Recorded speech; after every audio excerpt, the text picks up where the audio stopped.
Karena kan seorang istri ya, maksudnya kok malah dibebanin utang gitu kan. Saya kan juga punya anak-anak yang saya hidupin. Terus akhirnya ya karena mungkin ya tabiat buruk utang begitu ya. Akhirnya mungkin setan di mana-mana gitu. Akhirnya orang tua saya mendukung juga, sempat pisah rumah juga udah berapa hari gitu. Terus akhirnya ya kenal MTR itulah ya, akhirnya saya ketika itu waktu itu sholat tahajud ya, mau bercerai itu sudah mau ke pengadilan itu sama orang tua saya, mau bercerai itu sudah mau ke pengadilan itu sama orang tua.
Bismillahirrahmanirrahim. Assalamualaikum warahmatullahi wabarakatuh. Alhamdulillah pada kesempatan yang berbahagia, di sore yang berbahagia, kita kedatangan tamu luar biasa.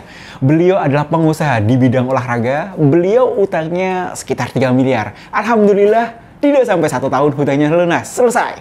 Karena kekompakan keluarga yang luar biasa, beliau mampu melunasi utangnya dengan sangat singkat, cepat, dan bahagia.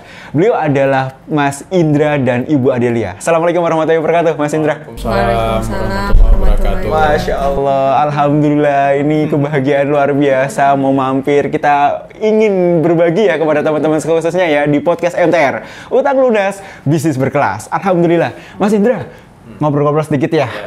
Dulu pertama kali bergabung dengan MMC, dengan MTR itu tahun berapa? Ceritanya bagaimana? Silakan.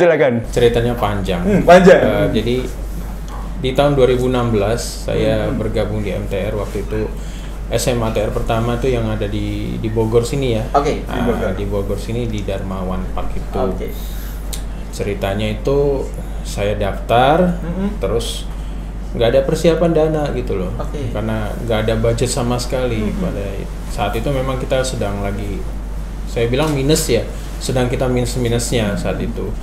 Jadi pas mau hari H itu ada yang telepon saya dari Sulawesi ya, nggak salah ya, Sulawesi apa telepon saya, diminta untuk menggantikan saya, menggantikan dia. Jadi saya nggak mampu untuk bayar registrasi itu. Akhirnya nggak tahu dia telepon saya. Dapat nomor dari mana saya juga nggak tahu. Diminta untuk menggantikan dia gitu loh. Nah akhirnya alhamdulillah saya bisa berangkat ke Bogor, ikut SMA TR. Bahkan itu juga saya jual raket nggak salah ya, raket bulu tangkis saya untuk akomodasi transport saya selama ke Bogor. Ya pakai drama gitulah. Akhirnya bisa ikut SMA TR pertama itu. Baik, tahun 2016 pertama kali bergabung dengan masyarakat tanpa riba. Dengan tadi ada keajaiban menurut saya. Ya, unlogic banget lah. Kita nggak tahu, tapi memang niat aja dulu. Ya, daftar pokoknya. Berdua dengan ibu berarti ya? Enggak, saya sendiri. Pertama kali berarti sendiri. Hingga akhirnya mengajak juga sama ibunya pastinya ya. Alhamdulillah. Tadi saya cerita bahwasannya utangnya mau sampai 3 miliaran, kira-kira sekitar gitu ya. Dan bisa selesai tidak sampai 1 tahun. Masya Allah, apa yang diajarkan oleh MTR hingga akhirnya bisa lunas? Dan memang luar biasa. Silakan. Pada saat SMA TR pertama itu lebih kepada ya rasanya otak saya kayak dicuci gitu ya. Dicuci dalam sehari itu, jadi benar-benar semua maksiat yang di dalam bisnis saya, terutama masalah riba itu benar-benar dicuci benar hari itu di SMA TR itu. Otomatis yang saya dapat adalah fundamental banget gitu loh, fundamental banget, tanpa saya berpikir bagaimana menyelesaikannya, tanpa saya berpikir caranya bagaimana, pokoknya saya mengembalikan dulu bahwasannya kita pahamin dulu bahwa itu dosa besar dan saya harus segera bertobat dari dosa riba itu. Saya kembali dulu, saya proses hijrah dulu gitu loh. Saya harus hijrah dulu bagaimana seorang muslim yang benar, yang taat. Untuk urusan kapan selesai atau gimana caranya saya belum berpikir gitu. Saya kembali dulu ke itu. Artinya dengan berhijrah itu ada ketenangan batin dulu, sehingga kita bisa berpikir untuk langkah ke depannya seperti apa untuk menyelesaikannya. Gitu kira-kira. Masya Allah, alhamdulillah. Di balik kesuksesan Mas Indra sebagai memang sekarang terkenal sekali, usahanya itu sangat booming di mana-mana kan gitu ya. Usahanya di bidang olahraga. Biasanya membuat apa Mas Indra? Buat lapangan bulu tangkis gitu-gitu ya? Ya, dulu awalnya yang kita berdarah-darah bahkan sampai minus itu kan di retail ya. Retail di perlengkapan olahraga gitu. Nah, di saat itu di 2015 itu memang berat lah ya. Jadi nanggung beban utangnya udah terlalu besar. Jadi otomatis kita nyungsep abis, turun banget gitu. Ya sempat juga mau cerai juga sih. Oh, sampai segitunya. Masya Allah. Masya Allah. Ya otomatis ya. Makanya kan dampaknya. Efek dari tabiat buruk utang riba itu kan luar biasa ke keluarga juga. Nah akhirnya berjalannya waktu ini, saya berpikir untuk bagaimana di posisi minus ini bisa ke titik nol dulu gitu. Karena kan kita memulai usaha ini dalam posisi minus Mas, dengan meninggalkan utang. Saya berpikir sederhana, kalau kita main di retail lagi itu bakal lama gitu. Ya bagaimana saya passionnya masih di sport, di olahraga, tapi dengan profit margin yang lumayan besar untuk bisa segera menyelesaikan utang itu gitu loh. Nah saya mulai bermain di project-project lantai lapangan olahraga gitu, seperti badminton, futsal, seperti itu. Masya Allah. Tadi disampaikan bahwasanya berdarah-darah. Ini kata berdarah-darah kan luar biasa. Sebelum bergabung dengan Masyarakat Tanpa Riba, MMC ya. Dulu proses itu berapa lama hingga akhirnya kan tadi sampai Ibu Adelia bilang hampir mau bercerai. Itu kan suatu hal yang menurut kita sebagai orang yang di luar kan sangat berat sekali. Monggo. Itu ya, kita mulai bisnis itu retail itu di 2011 ya, 2011 dan di 2016 itu kita baru ketemu MTR dan ikut di SMA TR itu. Ya selama itu perjalanan itu memang ya kita masih ya umum lah ya, artinya kita tidak bagaimana seorang muslim kayak gitu kan, masih kayak gitu, bermain riba kayak gitu, terus juga ya masih bolong-bolong mungkin karena fokus untuk dunianya yang kita kejar-kejar seperti itu, dan memang tidak ada ilmu di situ gitu loh. Nah, masih sekedar kita ya udah ya jualan aja gitu loh, jadi belum ada ilmunya, masih belum ada proses hijrah gitulah, gimana seorang muslim yang baik gitu. Walaupun ya sekarang sih masih belajar terus gitu, karena masih belajar terus, kita nggak ada yang sempurna lah gitu. Baik, ke Ibu nih, ke Bu Adelia. Dulu sebelum bergabung dengan MTR, Mas Indra ini sosoknya seperti apa gitu? Kemudian kenapa bisa sampai ada perasaan kita harus selesai waktu itu ya? Iya. Monggo Bu Ade. Ya karena kan seorang istri ya, maksudnya kok malah dibebanin utang gitu kan. Saya kan juga punya anak-anak yang harus saya hidupin. Terus akhirnya ya karena mungkin ya tabiat buruk utang begitu ya. Akhirnya mungkin setan di mana-mana gitu. Akhirnya orang tua saya mendukung juga, sempat pisah rumah juga udah berapa hari gitu. Terus akhirnya ya kenal MTR itulah ya, akhirnya saya ketika itu waktu itu sholat tahajud ya, mau bercerai itu sudah mau ke pengadilan itu sama orang tua saya, kamu pengadilan udah cerai aja sama Indra nggak mampu mau nafkahi kamu dan segala macam begitu kan, utang di mana-mana gitu kan. Akhirnya saya kan terikut akhirnya arus orang tua, cuma saya berpikir lagi kan ke anak gitu. Akhirnya saya sholat tahajud, ada yang kayak apa gitu loh, unlogic gitu loh Mas, ini harus saya teruskan, bismillah aja. Sebenarnya baik, cuma sebenarnya suami itu baik, cuma karena mungkin tabiat buruk utang itu kan akhirnya marah, temperamental, emosi yang tekanan berlebihan kayak gitu kan, akhirnya ke keluarga juga gitu, akhirnya merembet juga ke orang tua yang tahu itu. Masya Allah. Dan alhamdulillah sekarang menjadi keluarga yang sakinah mawaddah warahmah. Alhamdulillah. Dan insya Allah dipertemukan di jalan ya Allah juga ya Bu ya. Masih belajar terus Mas.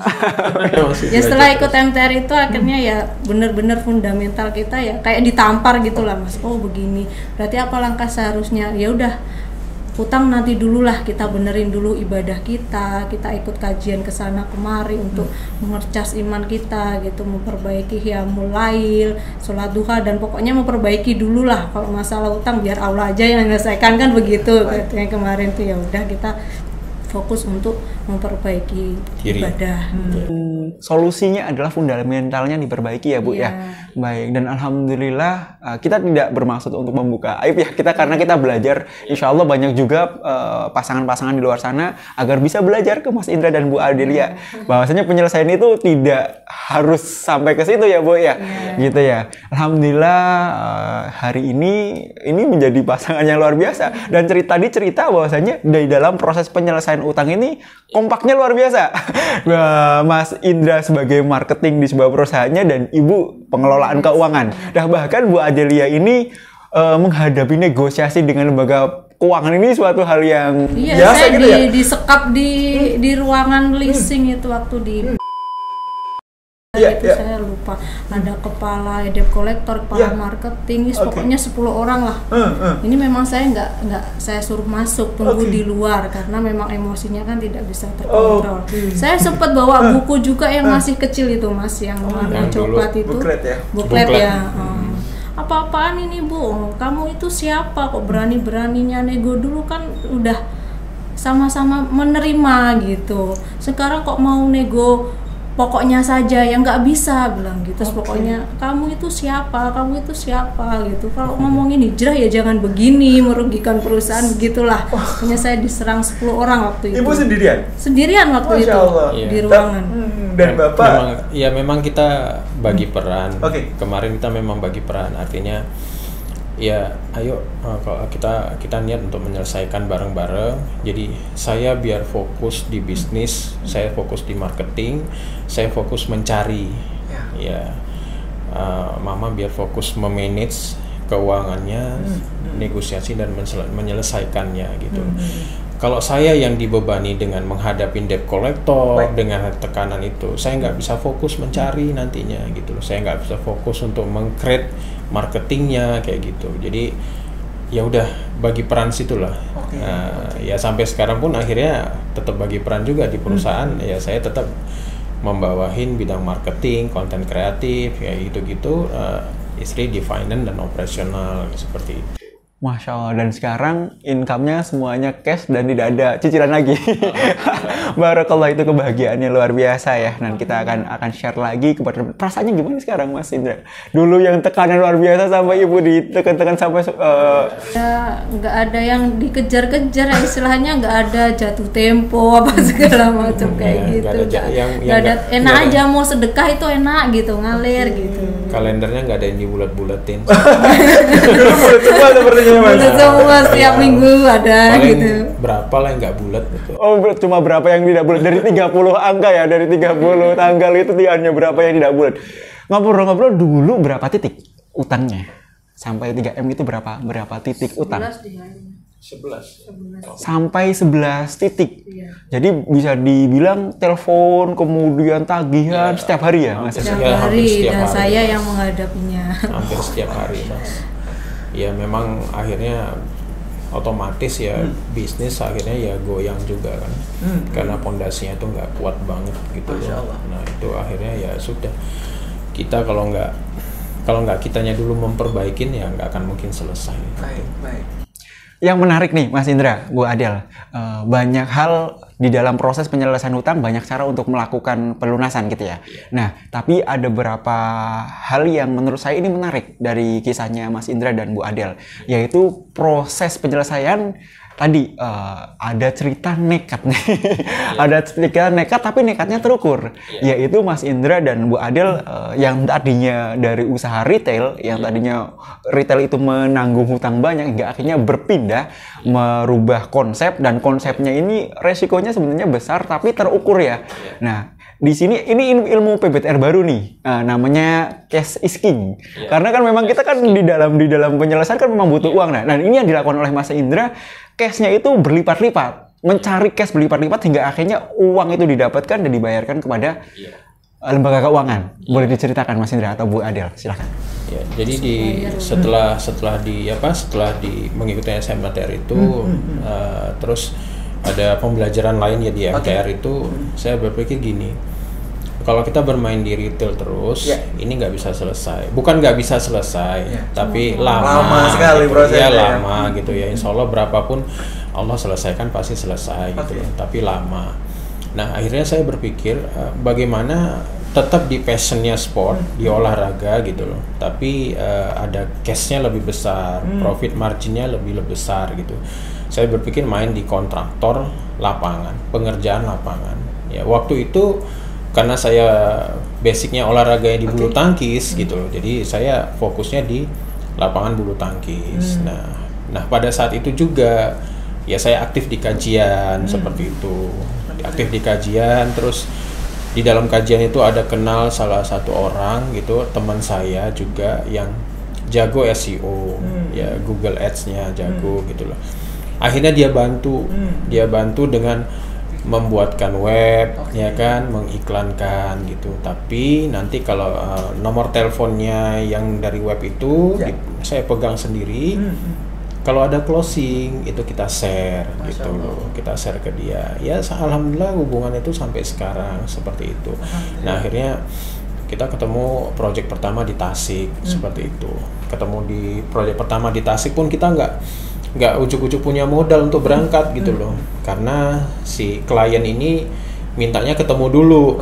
Nah, dari Kediri saya ke Tasik gitu, akhirnya saya dibantu sama mitra saya itu. Ya udah deh, saya bantu untuk ongkos, untuk akomodasi ke sana, temuin aja seperti itu. Dan itu pun masih ada drama lagi gitu loh. Apa itu? Dramanya karena kan ke supplier. Ke supplier ya kita belum ada track record, belum dipercaya gitu loh. Belum ada portofolio. Nah, akhirnya saya meyakinkan gitu loh. Saya meyakinkan.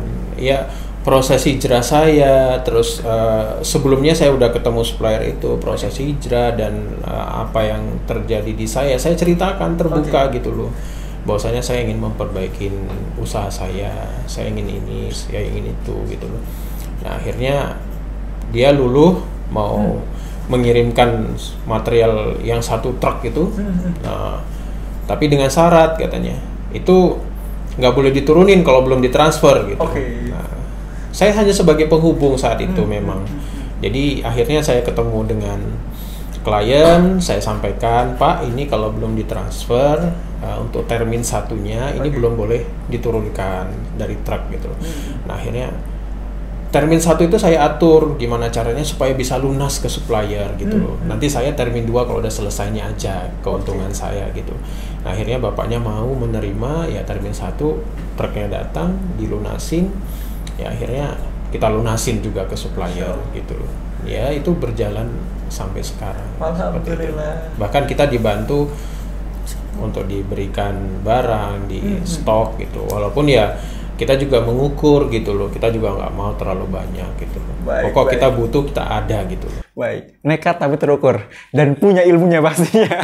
Dan ilmu-ilmu demikian itu kan emang dipelajari di PBTR juga ya Mas Indra ya. Jadi bagaimana supplier itu memberikan pengiriman barang dan lain sebagainya. Boleh diceritakan ketika ikut PBTR dulu bagaimana Mas Indra? Ya di PBTR itu kemarin langkah-langkah untuk bagaimana saya menghadapi menghadapi bank kayak gitu. Tapi yang utama yang saya ambil dari PBTR adalah bagaimana membangun komunikasi ya, dengan pihak bank, dengan tiap leasing, tetap dalam kondisi yang baik, artinya tetap sebagai mitra ya, sebagai mitra gitu loh. Karena ternyata ada juga yang sekarang yang dulunya sempat saya komunikasi, akhirnya sekarang juga menjadi teman dan dia udah hijrah dari bank kayak gitu. Jadi lebih ke arah itunya waktu PBTR dulu, bagaimana menghadapi supplier, bagaimana menghadapi bank kayak gitu, bagaimana kita melipat gandakan cash itu kayak gitu, seperti itu gitu. Baik, alhamdulillah. Berawal dari minus ya, benar-benar tidak ada kekurangan hingga akhirnya memberanikan diri datang ke Bogor. Alhamdulillah dapat pencerahan dan sekarang alhamdulillah berapa cabang sekarang Mas Indra? Kalau cabang masih tetap di Kediri ya, di Kediri. PT Raga Gunawan Mandiri. Kita ada 4 divisi sekarang. Raga Sport Flooring itu kontraktor lapangan, Raga Flooring itu untuk kebutuhan vinil rumah sakit, jadi kita mengerjakan vinil rumah sakit, lantai rumah sakit. Terus ada Raga Pool itu kontraktor kolam renang, pengerjaan kolam renang yang private pool, water park kayak gitu. Sama yang di Gunawan Mandiri kontraktor itu ke konstruksi bangunan.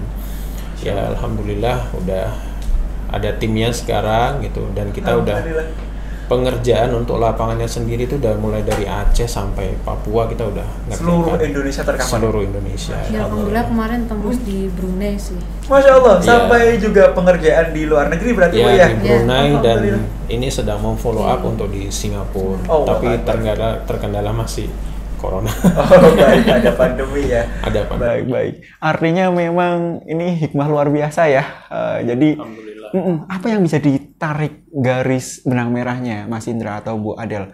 Apa yang membuat Bu Adel dan Mas Indra ini bisa bangkit dari keterpurukan? Saya mohon maaf ya nyebutnya keterpurukan, dari minus kemudian bisa melejit luar biasa. Karyawan sekarang pun bisa puluhan ya sekarang ya. Silakan. Ya kalau dari saya itu kita perbaikin dulu mindset, cara berpikir kita, fundamentalnya sebenarnya untuk apa sih kita di dunia ini kan gitu.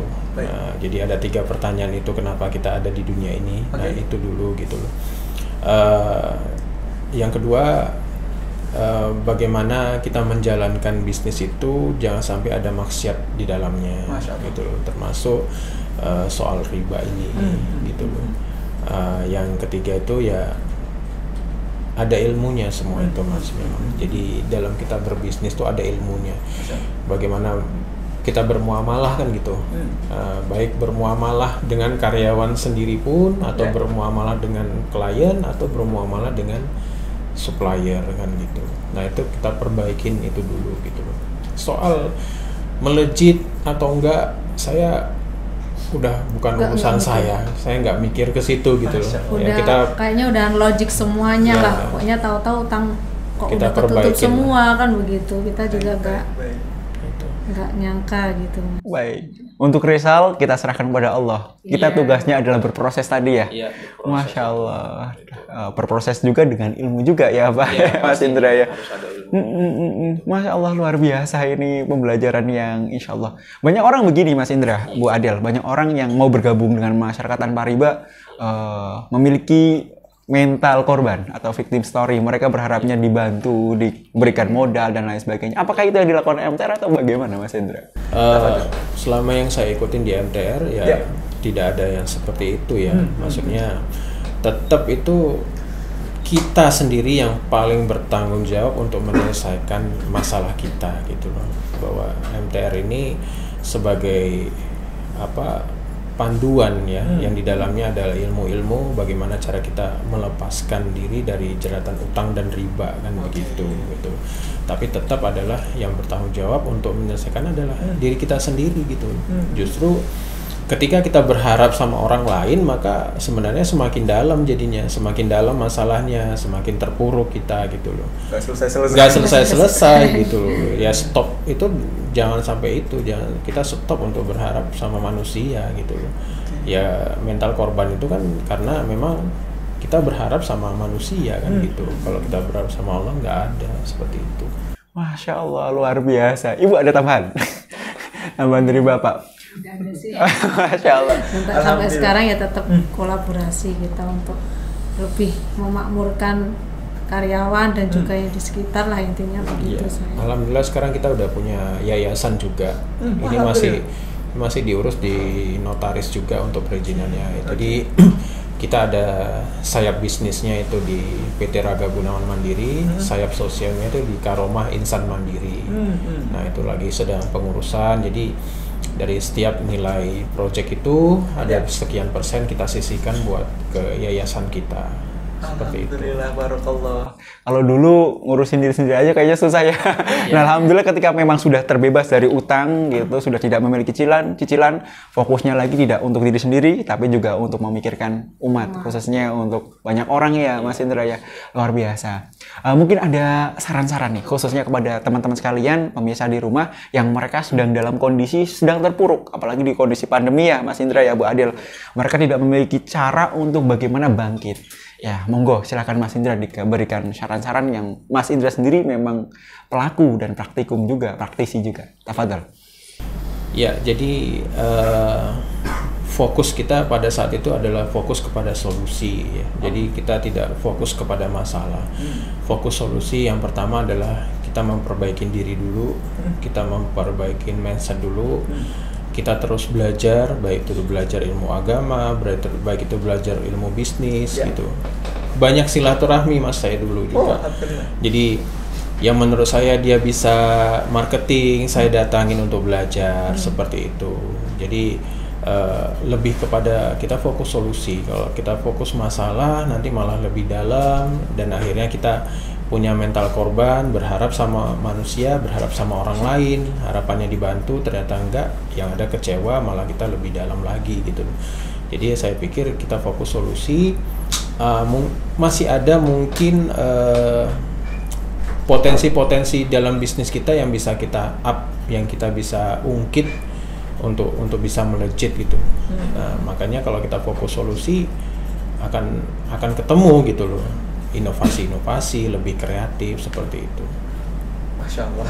Alhamdulillah. Dan itu masih sevisi istilahnya. Jika yang sudah berkeluarga itu suami sama istri itu sevisi aja dulu gitu. Jangan istri ke sana, suami ke sana, akhirnya kan nggak nyambung gitu kan. Masya Allah.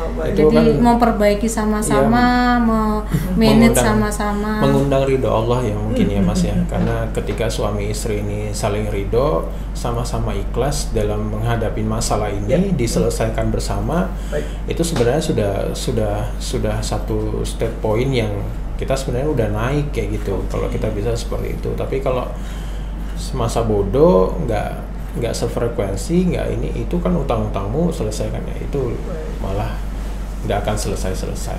Ya karena di MTR kan juga itu kan lebih suami istri ya. Kalau bisa suami istri ikut ya memang harus sih kalau menurut saya, karena begitu SMLTR pertama ini kok rasanya saya pengen ikut, akhirnya yang selanjutnya itu ya berdua gitu. Jadi akhirnya dari pembelajaran di MTR itu oh iya gitu ya, akhirnya kita sampai sekarang pun ya sevisi, ini gimana caranya memajukan perusahaan dan juga saling menguatkan fundamental gitu.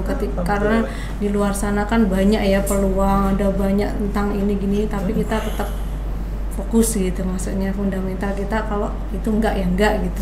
Masya Allah. Permasalahan yang besar dimulainya dari hal-hal yang terkecil. Menurut orang kecil ya, tapi itu juga sebenarnya besar juga. Dimulai dari keluarga. Dimulai dari keluarga beres, insya Allah masalah-masalah akan menjadi beres juga. Beres semua mas, akhirnya ya. Anak saya yang dulunya kena pneumonia, ketika saya pneumonia itu istilahnya bukan flek di paru-paru ya, cuma itu paru-parunya itu kalau di ronsen itu tidak ada tulangnya, jadi putih gitu kan. Itu kalau saya bermain riba dari 2011 itu asuransi dia ya. Asuransi, terus sebulan sekali harus ke dokter. Ketika saya memutuskan untuk hijrah, benar-benar ditampar di MTR, fundamental kita benar-benar kena gitu kan. Akhirnya di situ niat saya untuk lepas, pokoknya nggak mengulangi lagi. Di situ pula ada keajaiban, anak saya sembuh. Masya Allah. Udah nggak ada flex sama sekali. Setahun itu 2 kali opname. Udah pasti. Begitu saya niatkan itu, kita check up sekali lagi udah hilang untuk pneumonia-nya. Gitu. Masya Allah. Ini di luar nalar ya kan logiknya banyak banget lah. Alhamdulillah banyak banget Mas, tapi ya itu tadi ya yang kita share itu. Baik. Masya Allah, Allah kasih keberkahan dari kasih putra-putri yang soleh-solehah insya Allah. Amin. Dan Allah angkat penyakitnya. Amin. Tanpa kita sadar, karena kita kita berazam untuk menjalankan apa yang Allah perintahkan. Begitu ya Bu ya? Masya Allah. Satu lagi Bu, pertanyaan. Begini Bu, banyak orang yang tadi saya bilang, banyak yang keluarga, khususnya kan para umahat nih. Bagaimana saran-saran Ibu? Tadi Bapak sudah memberikan saran kepada para pengusaha, ini giliran Ibu nih. Bagaimana saran-saran Ibu kepada para umahat yang mendampingi suaminya, Bu? Karena kan butuh juga ya penguatan ya. Nah, Ibu termasuk sosok yang luar biasa, betul ya Mas Indra ya? Bu Adel ini termasuk sosok yang luar biasa. Bagaimana Ibu menempatkan diri Ibu dan bagaimana Ibu mensupport Pak Mas Indra untuk mensupport pelunasan utang? Khususnya yang miliaran tadi. Ya, kalau yang pertama itu tadi kita sama-sama untuk memperbaiki ibadah, memperbaiki mindset kita, bahwa kita berazam benar-benar meninggalkan riba gitu itu dulu. Terus untuk selanjutnya kita ya bagi peran, karena saya memang bertugas untuk memanage supaya utang ini lunas. Saya tidak membebani suami saya untuk menghadapi itu debt collector dan segala macam. Akhirnya udah kamu cari terus gitu. Saya support insya Allah gitu. Selain dari doa ya istilahnya, ya saya ke majelis ilmu juga bareng-bareng juga lah istilahnya. Pokoknya supportnya di situ, kita bagi peran. Jadi biar fokusnya itu masing-masing gitu. Ketika ada cash flow, saya yang mengatur. Oh ya, ini ada segini, saya tutup di lubang ini, gitu. Nanti sisanya buat mungkin untuk kebutuhan rumah tangga gitu. Jadi pikiran itu enggak semuanya jadi satu gitu Mas. Jadi kita berkolaborasi itulah. Biar suami juga ringan kan istilahnya. Kalau fokus dia mencari cash flow ini kan tidak terbebani dengan utangnya masih berapa ya, utangnya masih berapa gitu. Akhirnya terbebani itu kan stres di pikiran gitu. Ya selain itu ya kencengin ibadah lah. Ya mulai kayak gitu, kita bareng sama anak-anak gitu lah. Intinya kekuatan itulah yang mungkin Allah turunkan hidayah dan keberkahan sehingga tahu-tahu lunas kok nggak ada setahun, kayaknya dulu 8 bulan deh. 8 bulan selesai ya Bu ya? Nggak tahu dari mana pokoknya ya. Yang ini kok udah ketutup ya, yang ini kok udah lunas ya. Dan alhamdulillah itu pun negonya saya bebas BDO. Tanpa bunga. Mungkin perjalanannya juga sekali kita maju ke bank nggak bisa dicemooh itu 2 kali nggak bisa, 3 kali ya, sampai ada yang 5 kali. Saya terus berjuang. Iya, sampai saya dihina-hina pun sama kepala marketing lah pokoknya, hinaannya kan begitu ya. Ya tapi saya maju aja. Terakhir saya ditelepon, oke Bu, nggak ada bunga, denda dan ongkos yang lain-lain. Masya Allah. Baik. Secara psikologi kan berat juga ya Bu ya. Mungkin kan Ibu sudah menjalani sangat luar biasa kan. Iya. Tapi kalau kita lihat di kenyataan, di faktanya, banyak sekali yang tadi Ibu ceritakan di awal. Bahwasanya kok ini suami memberikan saya tanggungan hutang, hingga akhirnya memang secara psikologi kan sangat turun ya Bu ya. Karena ada tekanan-tekanan hingga akhirnya begini Bu, proses dari Ibu legowo, bahasa Jawanya legowo. Proses legowo itu bagaimana Bu itu Bu? Hingga akhirnya saya harus support suami, saya harus berbagi peran. Ini kan yang banyak orang nggak mampu untuk ke tahap itu ya Mas Indra ya, nggak mampu di tahap itu. Tapi Ibu legowo, oke, saya bantu suami saya, oke, saya support suami saya. Ibu tadi bilang bahwasanya Mas Indra ini seorang yang baik, hanya saja karena mungkin ada tekanan-tekanan hingga akhirnya emosionalnya berubah. Hingga ibu memutuskan, saya tetap cool, tetap dingin, tetap support. Monggo Bu. Ya, kalau itu sih sebenarnya saya waktu itu nggak sadar juga, maksudnya nggak sengaja juga buka memori dia waktu kan SD ijazah ini agamanya sebenarnya bagus gitu. Juara Tiwatil Quran di Medan gitu. Saya kan nggak tahu karena belum kenal ya. Saya kok buka arsip dia gitu kan, gimana prestasinya gitu. terus akhirnya ini sebenarnya bagus ini orang gitu kan, saya pikirnya begitu. Ini kayaknya harus saya balikkan ke agama dulu deh, kita balik ke agama dulu gitu. Selain itu juga kita kan juga mikir anak ya, bagaimana nanti kalau rumah tangga kita pecah gitu, anak harus menghadapi perceraian orang tua kan begitu. Ya saya pun ya sudahlah, bismillah aja, semoga kita bisa memperbaiki semuanya gitu. Itu aja, sama-sama memperbaikinya itu. Ya ketemu MTR itu memang benar-benar ditampar itu, ya sudah kita bertekad untuk sevisi memperbaiki semuanya gitu. Alhamdulillah. Kalau Membalikkan karena karena dalam kubangan riba itu kita hawanya panas Mas, bertengkar terus kayak gitu. Anak kadang juga jadi korban, sampai anak kena pneumonia kayak gitulah, segala macam lah pokoknya. Biar bercerai, sholat pun juga kadang kan bolong-bolong gitu ya mungkin dulu karena tapi karena basicnya memang ya udahlah, kita kembali ke Allah dulu gitu. Masya Allah. Kalau ngobrol terus sih nggak selesai-selesai ini karena sosoknya sangat banyak hal yang insya Allah kita dapat dari pembelajaran. Insya Allah yang sedikit ini memberikan manfaat kepada para pemirsa ya, diambil ibroh, dan semoga kami doakan Mas Indra dan Bu Adelia bisa terus istiqomah berjuang, kemudian terus menjadi pasangan yang luar biasa menginspirasinya, usahanya semakin berkembang Mas Indra, kemudian putra-putrinya menjadi anak yang soleh dan soleha. Terima kasih sudah mau mampir, semoga nanti ada pada kesempatan-kesempatan lain bisa berbagi lagi di podcast MTR ya Mas Indra ya. Baik.